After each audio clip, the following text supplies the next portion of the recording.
বন্ধ করো অবিলম্বে খামেনির উপরে হামলা হলো কেন তার উপরে জবাব দাও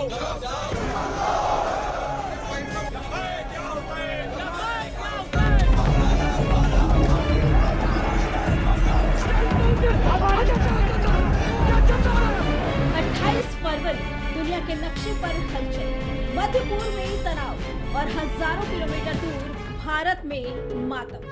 सवाल सीधा है, ईरान में घटना तो भारत में शोर क्यों? कहा जा रहा है कि ईरान के सुप्रीम लीडर अली खामनेई से जुड़ी खबर के बाद भारत के कई हिस्सों में विरोध और शोक की चर्चा शुरू हो गई। कश्मीर से लेकर लखनऊ तक, उन्नाव से लेकर कानपुर तक कुछ जगहों पर कैंडल मार्च, कुछ जगहों पर पोस्टर और कुछ मस्जिदों से शोक की बातें सामने आई। अब सवाल ये नहीं कि किसी के प्रति संवेदना क्यों जताई गई, सवाल ये है कि भारत की सड़कों पर विदेशी नेता के लिए इतना बड़ा प्रदर्शन क्यों?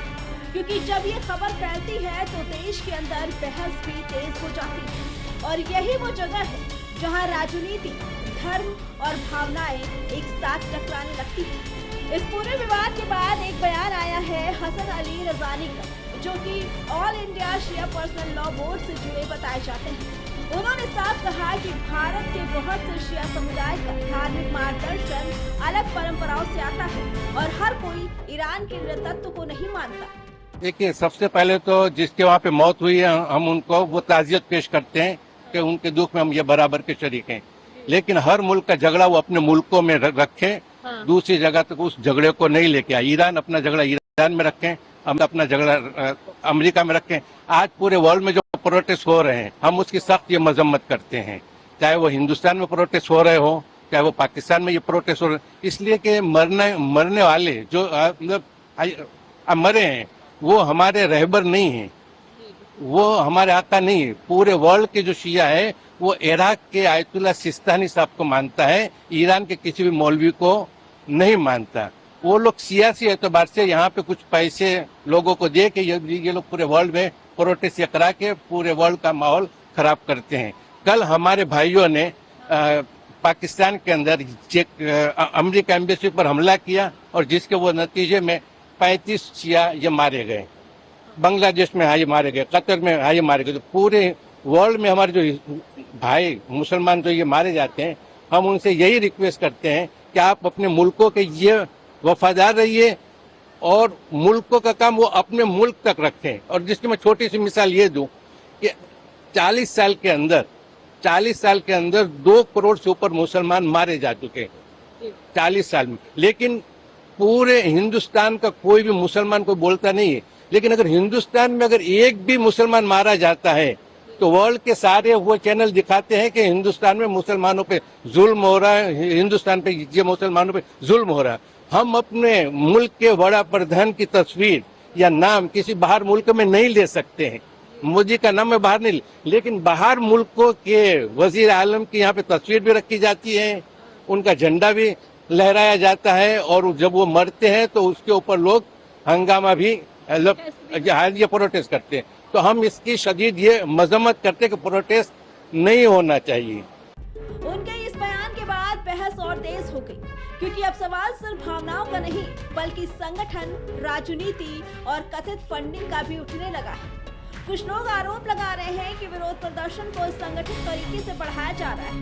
कुछ का कहना है कि ये स्वाभाविक धार्मिक प्रतिक्रिया है, लेकिन एक और सवाल लगातार उठ रहा है, अगर भारत के भीतर कोई बड़ी राष्ट्रीय घटना हो तो क्या उतनी ही ऊर्जा और उतना ही प्रदर्शन दिखाई देता है? यहीं पर चर्चा में आते हैं भारत के प्रधानमंत्री नरेंद्र मोदी। बहस करने वाले कुछ लोग ये सवाल उठा रहे हैं कि देश के प्रधानमंत्री या देश के मुद्दों के लिए इतनी बड़ी संख्या में लोग सड़कों पर क्यों नहीं उतरते? तो यहाँ तक कहा था कि अगर हमारे मुहर्रम के जुलूस में अगर ये लोग खामेनी साहब के फोटो रखेंगे तो फिर हम भी नरेंद्र मोदी साहब का फोटो रखेंगे, चाहे ये लोग हमको जेल में ये डाल दें।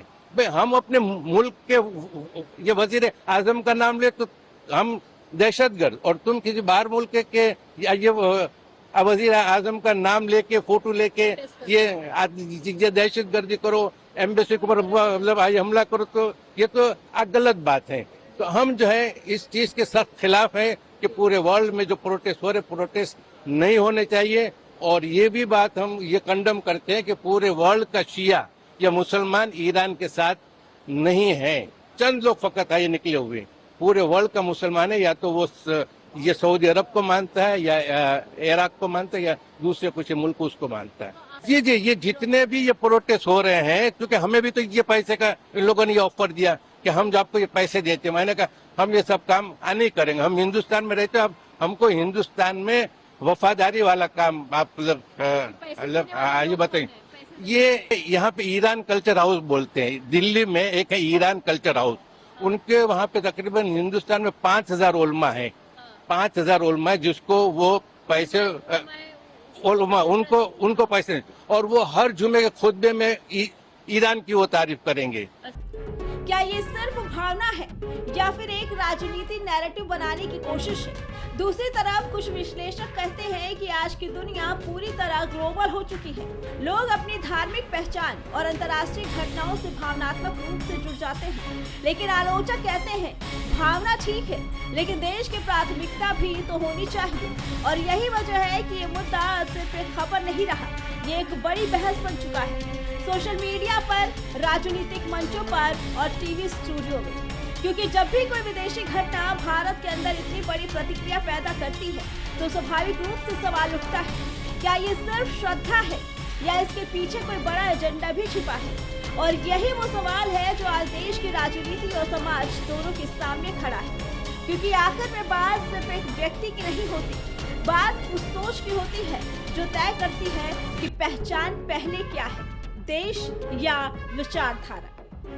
और यही सवाल आज की सबसे बड़ी बहस बन चुकी है। Bureau report, prime TV.